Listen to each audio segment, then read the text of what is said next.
আসসালামু আলাইকুম রহমতুল্লাহ। কেমন আছেন সবাই? আশা করি আল্লাহর রহমতে সবাই ভালো আছেন, সুস্থ আছেন এবং নিরাপদে আছেন। তো সবাইকে এনটিএসসি সম্পর্কিত নতুন একটি ভিডিওতে স্বাগত জানাচ্ছি। তো আজকে 17তম শিক্ষক নিবন্ধন পরীক্ষায় যারা উত্তীর্ণ হয়েছেন তাদের সম্পর্কে খুবই গুরুত্বপূর্ণ একটি আপডেট দিব।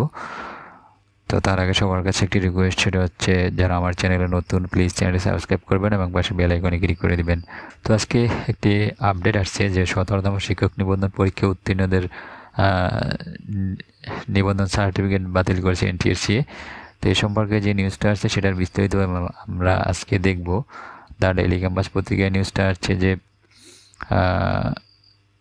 17তম নিবন্ধনে উত্তীর্ণ প্রার্থীর নিবন্ধন সনদ বাতিল করলো এনটিআরসিএ। রিপোর্টটায় বিস্তারিতভাবে যেটা বলা হয়েছে সেটা হচ্ছে এরকম যে ভুল তথ্য দিয়ে শিক্ষক নিবন্ধন পরীক্ষায় অংশগ্রহণ করা 17তম শিক্ষক নিবন্ধনে উত্তীর্ণ প্রার্থীর নিবন্ধন সনদ বাতিল করেছে বেসরকারি শিক্ষক নিবন্ধন প্রত্যয়ন কর্তৃপক্ষ।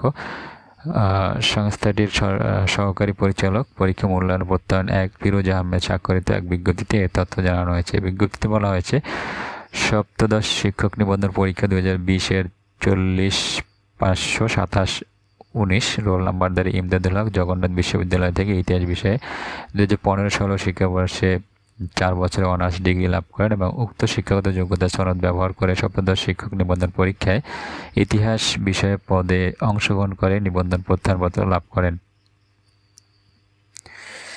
সপ্তদশ শিক্ষক নিবন্ধন পরীক্ষা 2020-এ প্রকাশিত বিজ্ঞপ্তির 6-এর ক নং ক্রমিকে উল্লেখ রয়েছে, শিক্ষাগত যোগ্যতার ক্ষেত্রে পরীক্ষা অবতীর্ণ কোনো প্রার্থীর আবেদনপত্র গ্রহণযোগ্য হবে না।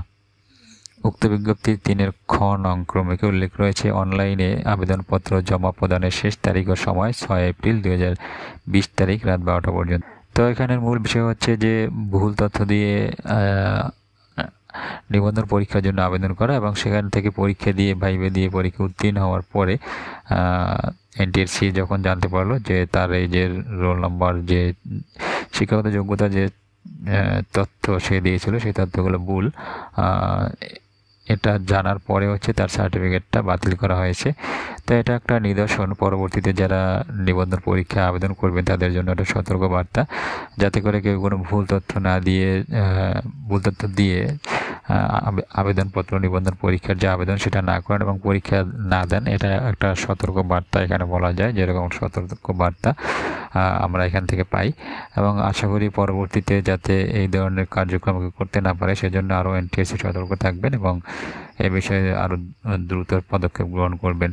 তো যাই হোক, সম্মানিত ভিউয়ার্স, এই ছিল হচ্ছে আজকের ভিডিও। শেষ করছি এর সাথে। ভিডিও ভালো লাগলে লাইক কমেন্ট শেয়ার করবেন। সবাই ভালো থাকবেন, সুস্থ থাকবেন এবং নিরাপদে থাকবেন, এই প্রত্যাশা। আল্লাহ হাফেজ।